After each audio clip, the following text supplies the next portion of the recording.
Welcome to the Holy Neurospicy podcast. I'm Melody and I'm a normie, but spicy in different ways. And I'm Leanne. I'm the neurospicy one with ADHD. We're not experts in theology or neurodivergence, but we're just speaking from our own lived experience. So on this podcast, we're going to wrestle through the things of life that make us go, holy, that sucks, or this is hard, and figure out how to be holy in all the messiness. We might be a little different in the brain, but we follow the same God. Join us in our conversation as we navigate living out faith and glorifying God through our differences. We're starting off with a series on 1 Kings, where we'll read a chapter together each episode and share our thoughts and reflections on the passage. We're not experts and we're not doing a structured study, but if you're looking for real talks wrestling through the Bible and what it looks like to live that out in our different ways, you're in the right place.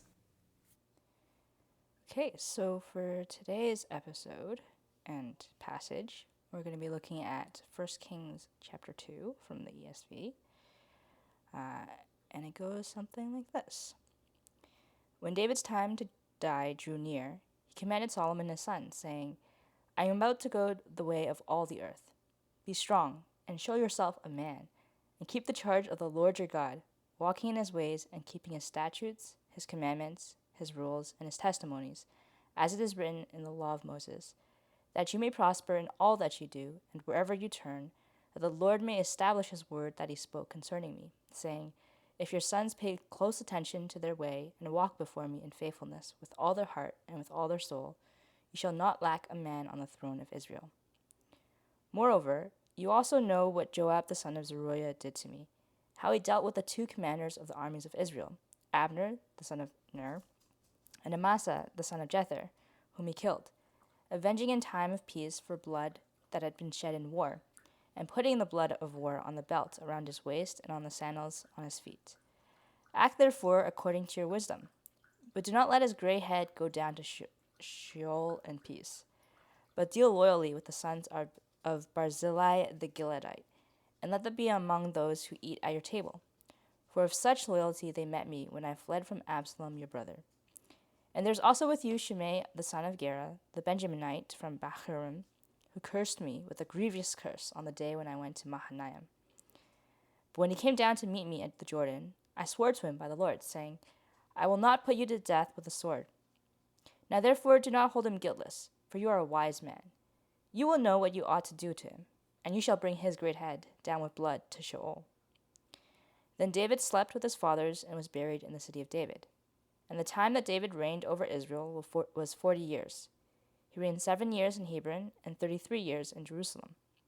So Solomon sat on the throne of David his father, and his kingdom was firmly established. Then Adonijah the son of Haggith came to Bathsheba the mother of Solomon, and she said, Do you come peacefully? He said, Peacefully. Then he said, I have something to say to you. She said, Speak. He said, You know that the kingdom was mine, and that all Israel fully expected me to reign. However, the kingdom has turned about and become my brother's, for it was his from the Lord. And now I have one request to make of you. Do not refuse me. She said to him, Speak. And he said, Please ask King Solomon, he will not refuse you, to give me Abishag the Shunammite as my wife. Bathsheba said, Very well, I will speak for you to the king. So Bathsheba went to King Solomon to speak to him on behalf of Adonijah. And the king rose to meet her and bowed down to her. Then he sat on his throne and had a seat brought for the king's mother, and she sat on his right. Then she said, I have one small request to make of you. Do not refuse me. And the king said to her, Make your request, my mother, for I will not refuse you. She said, Let Abishag the Shunammite be given to Adonijah your brother as his wife. King Solomon answered his mother, And why do you ask Abishag the Shunammite for Adonijah? Ask for him the king also, for he is my older brother, and on his side are Abiathar the priest and Joab the son of Zeruiah. Then King Solomon swore by the Lord, saying, God do so to me and more also, if this word does not cost Adonijah's life. Now therefore, as the Lord lives, who has established me and placed me on the throne of David my father, and who has made me a house, as he promised, Adonijah shall be put to death today. So King Solomon sent Benaiah the son of Jehoiada, and he struck him down, and he died. And to Abiathar the priest the king said, Go to Anathoth to your estate, for you deserve death. But I will not at this time put you to death. because you carried the ark of the Lord God before David my father, and because you shared in all my father's affliction. So Solomon expelled Abiathar from being priest to the Lord, thus fulfilling the word of the Lord that he had spoken concerning the house of Eli in Shiloh. When the news came to Joab, for Joab had supported Adonijah, although he had not supported Absalom, Joab fled to the tent of the Lord and caught hold of the horns of the altar. And when it was told King Solomon, Joab had fled to the tent of the Lord, and behold, he is beside the altar. Solomon sent Benaiah the son of Jehoiada, saying, Go, strike him down. So Benaiah came to the tent of the Lord and said to him, The king commands, come out. But he said, No, I will die here. Then Benaiah brought the king word again, saying, Thus said Joab, and thus he answered me. The king replied to him, Do as he has said, strike him down. The king replied to him, Do as he has said, strike him down and bury him, and thus take away from me and from my father's house the guilt for the blood that Joab shed without cause.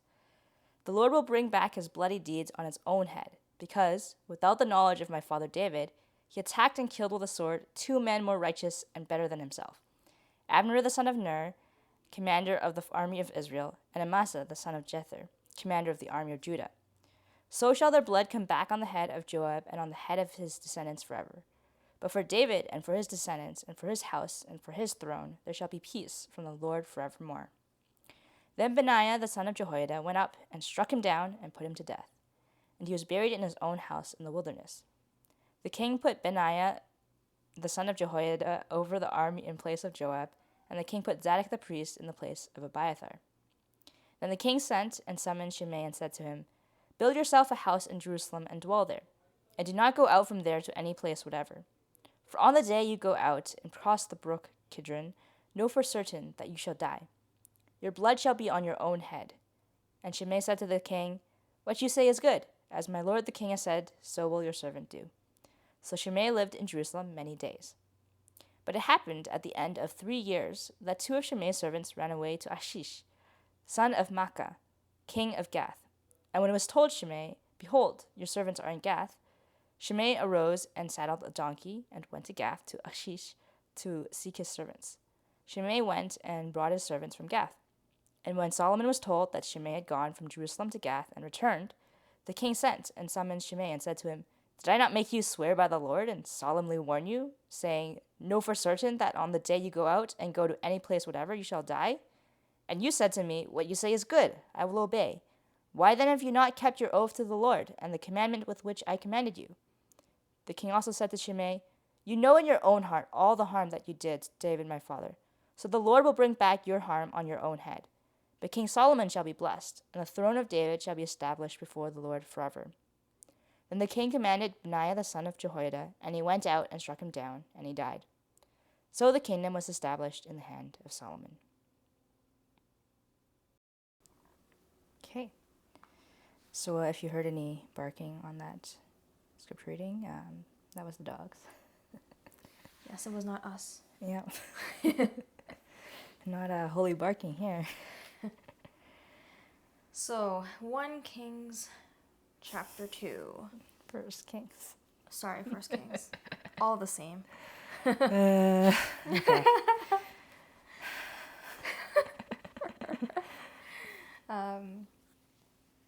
Super random. But when I was reading it, and I was reading Abner, son of Ner, I was like, oh, I remember when I had my deep dive into Hebrew, like Abner would be Avner, but that's literally father of Ner, or father of Ner. So it's like father Ner of Ner, the son of Ner. Oh, that's kind of Yeah, odd. it's pretty funny. Or it's like if you did the English version, it would be like Adamson, the son of Adam. That's such a popular thing, cause what's like there is a modern version of that too, but I forgot what it was. Adamson is Johnson? Oh yeah, maybe it is Johnson. There's a few out there. John's son. Johnson. Yeah, there's a few out there. Yeah. Jackson. That's a pretty common one. Interesting. Yeah. So, I found what stood out to me the most in this chapter is verse 3 to 4. Mm-hmm. 3 to 4, where it says, "And keep the charge of the Lord your God, walking in his ways and keeping his statutes, his commandments, his rules, and his testimonies, as it is written in the law of Moses, that you may prosper in all that you do and wherever you turn, that the Lord may establish his word that he spoke concerning me, saying, if your sons pay close attention to their way to walk before me in faithfulness with all their heart and with all their soul, you shall not lack a man on the throne of Israel." There's like so much in just the two verses. Like it made me think like, okay, how does that also relate to our current lives today? But also it made me do a bit of digging where I'm like, oh, okay, so when was there no king on the throne of Israel? And through research, it says the final king in Israel was Zedekiah. And after Zedekiah's reign was basically the Babylonian exile. So the Jews were exiled from Judah and into Babylon. Yeah. And that is so interesting with the current day today. Yeah. Yeah. Spoilers. Spoilers. Yeah, I know, right? But yeah, I mean, like if we look at I think last time we talked a little bit about how the book is also like trying to like two people to Israel in the exile, and the kind like question of like, okay, God, you promised this, but like, why are we now in exile? It's like, well, there's your answer. Didn't stick with it. So something went wrong there. Yeah. Do you know anything about Zedekiah's reign? Like when he was king? Not off the top of my head. Okay. They're all jumbled up. Yeah. Requires a little bit more research. I only remember Josiah the boy king. I only remember Josiah was like the one who became a king at a really young age. Yeah, so I mean, for this is like, we're not necessarily called now to necessarily follow the law of Moses, right? Well, Because technically, the law of Moses for them was just the Genesis, Exodus, Leviticus, Deuteronomy, and Numbers, I think. So the Pentateuch. So the first 5 books in our version of the Bible. So technically, we are still following not all of it to the letter, but a lot of it. So it's like we're following the commandments, but not really the law of Moses. I'm assuming like some of it we still do, like the 10 Commandments. Yeah. Right, but it's more of like because Jesus has come and back, so a lot of like especially the animal sacrifice laws are kind of fulfilled. Thankfully. But Yeah. but the other ones are like either some of them are like culturally specific, so they're not necessarily exactly like one-to-one translation for our time, but then others are like, well, it's the spirit of who, or like the character of who God is, or it's the spirit of the law. So that is still something we would obey. I guess like that means it's really the second part of verse 4 where it is more relatable to us today.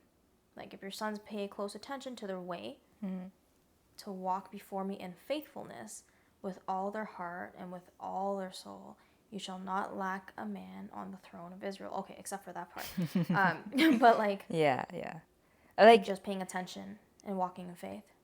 Yeah, and I think that's a pretty common theme Yeah. throughout the Old Testament of God's like relationship with Israel. Like it's always like, if you will walk in my ways, if you will obey me, if you will love me and keep your side of this covenant relationship, then I will provide da da da. So in their time, it was like initially it was like land. It was like for Abraham to have many offspring, and then for Israel as a nation to like have rain for their fields. For Solomon and David's line, it's to have someone from their family on the throne of Israel.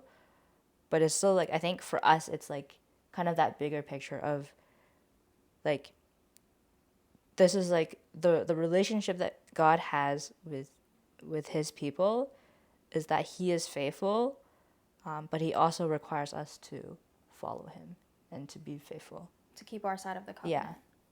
Which is interesting because I don't remember if it was Bible Project or something else I was watching, but they made a point where it's like, but the new covenant, we're not required to keep our side of the covenant. Yeah. Because Jesus did that for us. Yeah. So, which is crazy. So the other thing in the Old Testament is that even like there's all of these times where God is like, if you will do all of this, then I will do this. And then he'll also go into, if you don't do of this, I will like allow all of these punishments or these consequences. But then many times as he does that, he also says, but if you will repent and return and come back to me, then I will rescue you and I will save you. So like even from the very beginning, even before Jesus actually came and did the final kind of redemption, I guess. Like God's character of his grace is already like visible throughout the Old Testament. That's a good point. It's like he always gave us a way out. Yeah. Like no matter what, there was always a way to go back to him, turn back to him. Yeah. Yeah. And I think what's crazy and good to remember is that, like, he's the same God before and today and tomorrow, you know? And it's like, that grace is also the same. Yeah. And that mercy is the same. Yeah. And it's, like, just a good reminder for, I think, a lot of people where it's like, it's never too late. It is never too late to turn back to God. I think like also in this passage, like we see God's like there's this promise of like provision and like faithfulness, and then there's also kind of like we see like it starts off with like David being like, okay, you know, there's all these guys who did me wrong, blah blah blah, you know, deal wisely with them. Saying to Solomon, like you'll know what to do. You know, don't let his gray head go down the Sheol in peace, or go down with blood. And then like Solomon doesn't do anything right away, but like eventually like things happen, and like each of the people that David mentioned, each end up having their judgment on them. But it's also very clear that it's not because it's Solomon's justice, but that it's like it's fulfilling, like for the Abiathar the priest, it's fulfilling the word of the Lord about the house of Eli from like way before. And then like and then later for Joab, for Joab it's like in verse 32, like the Lord will bring back his bloody deeds. So even though Solomon is the executor, it's ultimately like God's judgment and like his promises about like the consequences for Eli's house, like all of that's still kind of all in his like it's all kind of ultimately his judgment. And so there's kind of this balance of like, or this tension of like there is his like his faithfulness and his grace, but there's also like his judgment for those who ultimately choose to not follow him. So yeah. Also, I noticed a pattern, like, with verse 28, where Joab was afraid of his life and grabbed onto the horns of the altar, which is the same thing as what Adonijah did when he was trying to take the throne.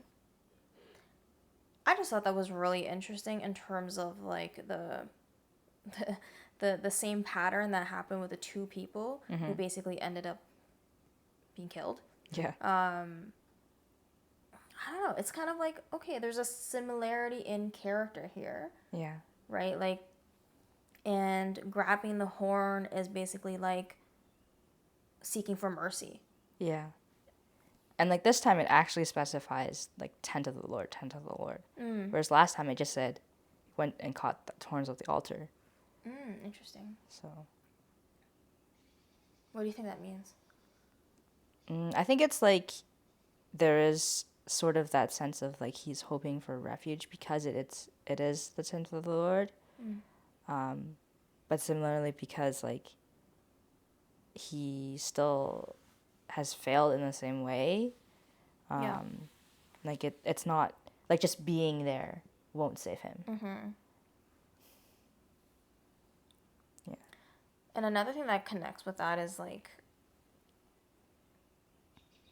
man, there's just like a bunch of things. Like, first of all, verse 21, I was like, why would even Bathsheba, why would she even agree Yeah. with Adonijah's request? She never even questioned his request. She's like, sure. Yeah, like, okay, let me ask him. Yeah, he's not gonna deny me. No, man. Like, he literally denied you, Yeah. plus more. But like, that is weird to me. Like, as a mom, Yeah. and literally, King David was her man,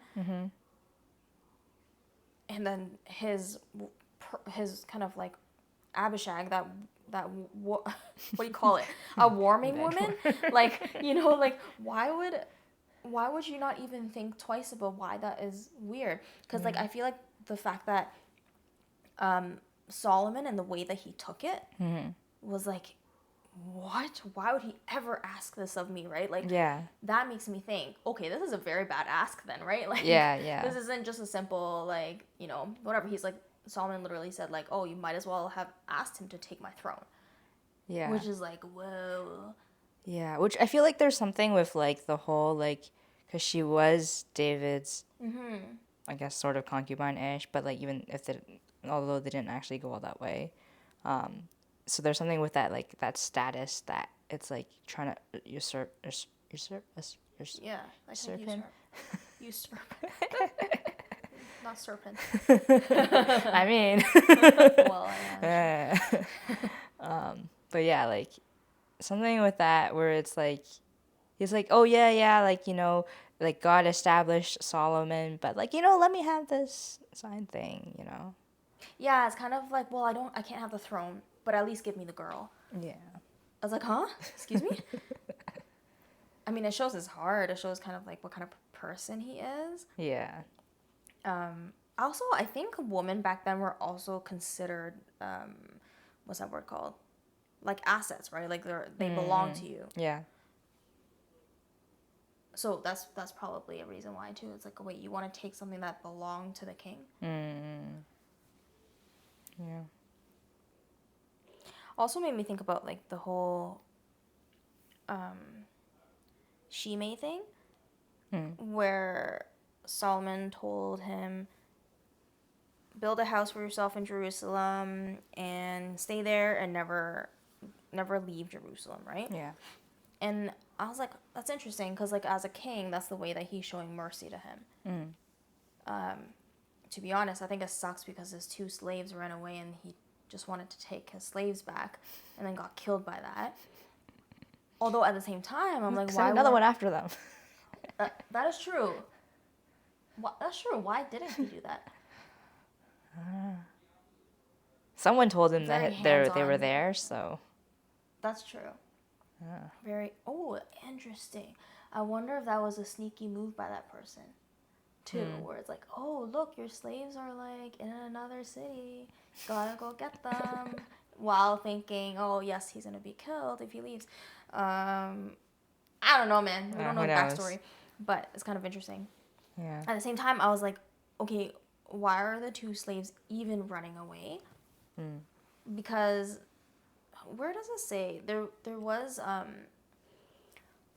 a Bible verse, and I'll have to find it. But in terms of the way that we ought to treat our slaves, right? Yeah. I think in Exodus there's like a Lots. whole long section about,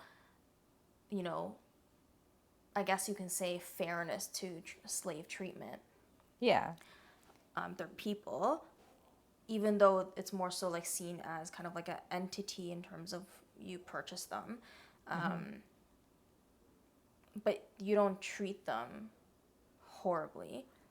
Yeah, like So, the whole thing with how slaves were considered in like at least in God's commands to Israel was actually like that it was like protective. So part of it was like it was basically like if you were so poor that you had nothing else, then you could sell yourself as a slave right. to someone, and then you would be guaranteed shelter, food, like work, and like you're kind of earning wages in a sense, and then you're also like getting covered for room and board.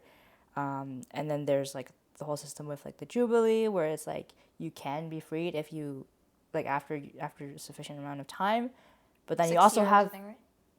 yeah, something like that. But then you also have the choice to like stay if it's like, hey, like Right. this is a great gig. I got food. I got Yeah. great masters. No Like yeah. worries. So it's more of a like a protective thing Yeah.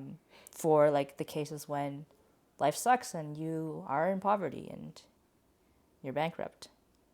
So It's true. yeah. It's true because I feel like,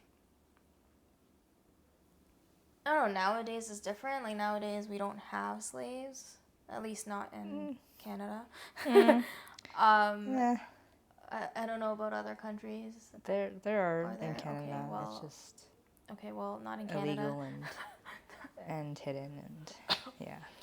But like sometimes I think I'm like, hey, you know what? Maybe it isn't a bad thing to be able to be a slave. Like if you are in extreme poverty, Yeah. And in the Israelite model of slavery.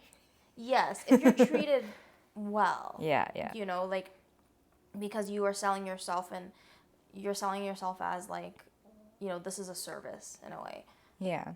It's almost like so Live-in maids. so Google does this thing Yeah. where if you're an employee on their campus, Yeah. you get all your food taken care of. So it's like Yes. that, but even more. Yeah. And you're boarding. I think they have daycare too, right? Something like that. And they have ping pong and stuff. Yeah, I'm like, yo, yeah. that's a great life. Yeah. Don't cancel us because we compared Google to slavery, but Oh gosh. That is not what we mean. yeah. Google. Hearts. Okay. Moving on. Another thing I noticed with this passage is like the word establish is repeated like so many times. You know, it's like trying to establish a point. I would think so. But yeah, like so, like it's like the kingdom is established in the hand of Solomon. Like it's repeated a few times, and then it's like establishing, like God's establishing His word. I kind of looked into the word, and then actually the Hebrew word for establish in this passage is the same word that's used in Genesis in terms of like establishing a covenant or confirming a covenant or like keeping promises. So I was like, oh, that's pretty cool. Interesting. So it's like really emphasizing that like that it is God who's making these things happening, or that He's confirming His promises or like fulfilling them. So. Oh, that's pretty Cool. significant. Yeah. That's so cool. It's kind of like these little treats that you find. It's kind of like an Easter egg hunt. You know, that you find these little pieces of information in the Bible that seem so small. Yeah. But with a single word, it changes just the entire concept of this chapter, right? Mm-hmm. Yeah. Oh, yeah, and I was thinking about, like, okay, back then with how a king shows mercy, right? Mm-hmm. It's interesting because a king is given their authority.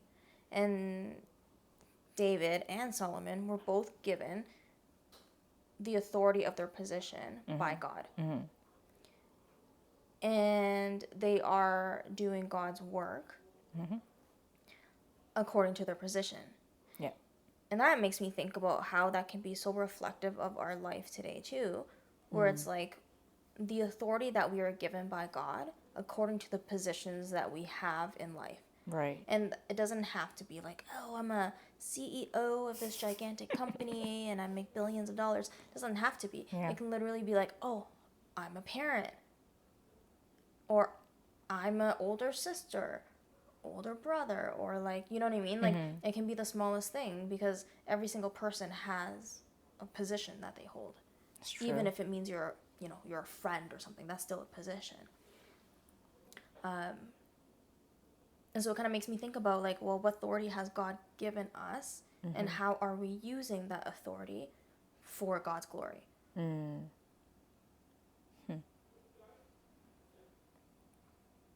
And like how are we I guess like stewarding or like caring for those who are under our authority. So whether it's like if you're a parent or I guess even like at work, if you have like junior coworkers, or if you're like in a service industry and like you have like customers, like how are you caring for them? How are you showing God's love and protection, I guess, even over them?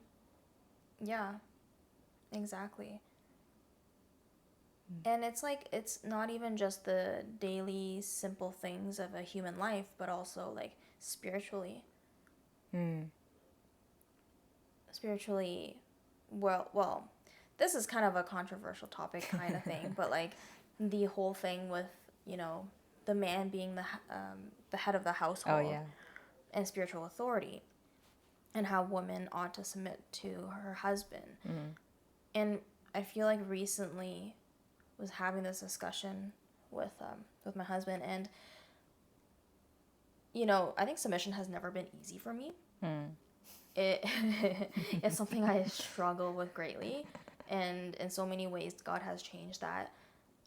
But I realized recently how I actually do want to be under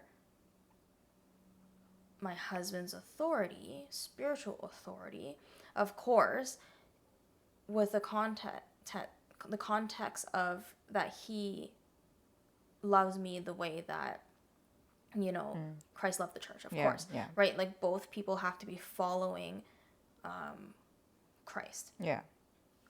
Like without a doubt.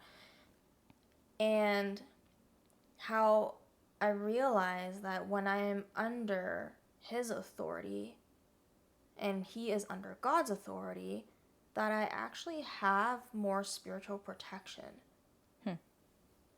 Like when it comes to spiritual warfare and things that I try to pray myself, and praying over the house or praying over whatever, I notice, like I spiritually notice that I do not have as much authority as my husband does. Because he has been given that authority by God. Yeah. I guess you can say, in quotes, like, to rule over me, right? But, like, in a loving way. Yeah. And I think that's kind of similar to this, too, where it's, like, the spiritual authority, where it's given and how we are under that spiritual authority. But that is a means of protection for us. That's a means of grace for us. You know? Yeah, controversial topic. Yeah. Interesting. I guess to tangent a little bit on that, so not quite exactly the same scenario, but I think in terms of using the authority that we have been given, like I think for me, in contrast, my default is to submit. And part of that is like the people pleasing, and just because like I think because like especially with autism, it's like I think even before I knew I was autistic, it's like there's a sense of like I like other people's understanding is correct versus mine. So it's like, oh, so whenever someone else has an opinion, they're more likely to be right, so I'll just submit to whatever it is. So I think for me, like, I have the opposite problem where it's hard for me to trust like what I think, or like trust my perception, and to trust like what God has given me in terms of like capabilities, because it's like, oh, like I've just gotten so used to thinking that like, oh, others are like, oh, they have the right idea, like, oh, I must be wrong. I must have like mistaken it or whatever. So I think for me it would be more like, how do I learn to accept, I guess, the authority that God has given me, or like to be confident in it, or to yeah. Yeah, that's a very quite opposite experience Yeah, as yeah. mine. I think, which is great, because this gives us kind of like the two opposite contrasts in terms of how we can view something like this, right?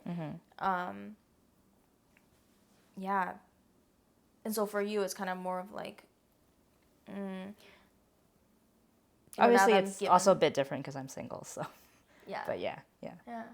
But like being given authority now, it's kind of like, okay, well, with kind of the way that you've understood things, like, how am I supposed to use that authority? Or like, Or to like, I guess, trust what God has given me more. Well, at the same time, it's like weird, because it's like I do need to trust that, but then there's also the reality that sometimes my perception of things is off because autism. yeah. So yeah, so it's like, how do I know when to trust it and when to not trust it? Like, yeah, I haven't really figured that balance out. I guess that's interesting, because like when we're talking about spiritual authority, though, I think as long as you're following God and you're asking God to lead in terms of asking God for the answers, I don't know if it necessarily requires like a like obviously in a lot of situations there is a social requirement, but maybe it's more so about, okay, the social aspect might be, how do I relay this information or talk to this person about what God is showing me right now. I think there is definitely that, and then I think the other aspect is like the social experience has led me to a kind of underlying fundamental doubt in myself. So even when it comes to like discerning what God is saying, or like discerning like where He's leading spiritually, it's like, oh, but like maybe I'm not understanding that correctly. Like just that kind of like fundamental like tendency to like doubt myself is where I think the struggle is. I'm kind of wondering whether there could be a separation, though. Because what God has told us to do, what we have discerned with Him, personally, I find it's separate from social. Yeah. I think it's like I know it's separate. Okay. But it's the like the slowly unlearning that default mentality and like healing from that. Yeah. That I think is needed. That's great. I think it's like just remembering or getting to know who God made you to be, and that it's okay that you're different from other people. I mean, which we are all different from each other anyways. Yeah. But like not being ashamed of who God made you. Yeah. Yeah. And not feeling like I have to get it perfect. Right, yeah. Because that's a... I mean, like, everyone knows this. Only Jesus is perfect. Even though we don't behave that way. Yeah. Yeah. And there's something about the literal thinking and like the cognitive rigidity, I find where it is very hard to, like, even if it's just for like things like keeping God's promises or his statutes, his commandments, his rules, etc. It's when we read it literally, it's very easy to like fall into that, like, oh, I have to do it exactly as it says. Right. So, yeah. So how do you get around that? Like, because not everything, specifically under, was it Psalms, right? It's more so poetry. Yeah. So how does that work for you? Like, I think in terms of knowing what stuff, like Psalms, or like what, or like some of the older commandments that aren't applicable for now, I think that discerning which of those is applicable now is easier, because it's like, because there is so much like research out there about like that help us like interpret what applies to us now versus what doesn't apply. I think it's more like the like so like let's say when we're told to love our neighbors, or like when Jesus says like oh, if you like hate a man, like that's the same, like that's like murder, like it's like Right. stuff like that, where it's like it's really hard to not like be like, oh no, I like was really mad at this person, and like that's like murder, and like that's like a sin, and like just kind of like fixate on that, and not, and like it's really hard to be like, okay, but like there's that balance of where like it is normal to have emotions, and like God did create with us emotions, and to like find that balance of it is okay in some sense to be angry, but it's like, what do we do in it out of that anger? And like it's very easy to just go be like anger, automatic sin, and with the literal, and like the like this is what it says, so this is what it is. Yeah. Versus in I think in real life it's a lot more nuanced. It's not clear. Yeah. I mean, Yeah. okay, technically, using that example, to be angry at someone isn't necessarily hate. Fair. Hate is a lot more extreme. Yeah. I think it's also a lot more chronic. Like, you have to be in a place where you have really disliked a person for a long time, where your heart is in a place where you truly do hate this person. And I think it's kind of like just a warning where it's like, hey, don't get there, right? Yeah. Because I think actually the literal interpretation in terms of, yeah, when you hate a man, you're sinning, I think it's actually true. But I think that's the reason why we need Jesus. Yeah. Because it's like impossible to not sin, even with our thoughts, you know? Yeah. But I think perhaps it's like more so the grace that trumps the sin. Oh, geez. So just saying the word Trump is probably now controversial too. But yes, how... Like the flexibility to see the sin, but recognize there's grace, but also not recognize that that's not like an excuse for sin. Yeah. But also there's grace. Yeah. Hard to... I think what's Hard to most juggle. important is that we recognize it, especially when God will convict us of whatever it is. And when he does, it's like, oh, I never noticed, or I never realized. You know, obviously if you're hating someone, you probably do realize that. But like for other things that can be sinful or can lead to sin, that we recognize it because we've been convicted of it, and then we repent of it. And then we ask for forgiveness, and we move on. Because God's grace is bigger than that. Yeah. Which I feel like it just shows like how crazy God's mercy and grace is that's on us, you know? Yeah. That we can just be like, oh yeah, I literally committed a sin and I basically murdered someone in my heart. But we're cool now, right? Yeah. Like everything's fine because I said sorry. You know, it's Yeah. it's crazy. And like it's like sometimes it's like it's so hard to wrap my head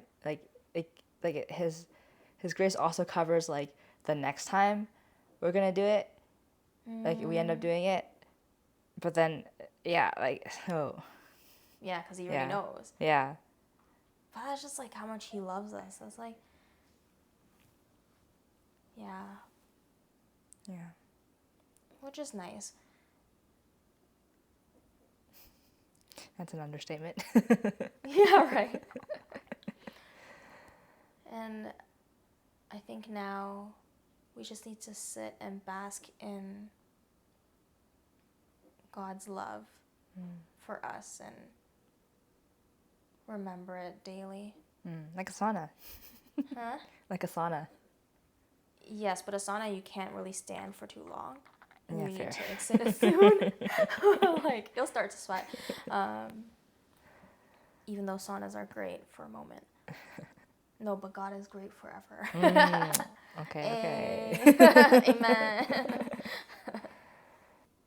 So I guess Now we conclude. yeah, so highlights I think are like really God's faithfulness. I guess promises, His grace. His mercy. His authority, but also His authority given to us. And like our responsibility to walk in obedience. Yeah. Right? So I think that was a great discussion for chapter 2. Yeah. So tune in for chapter 3. Yep. And do all the follow us and all that stuff. Yes. Goodbye.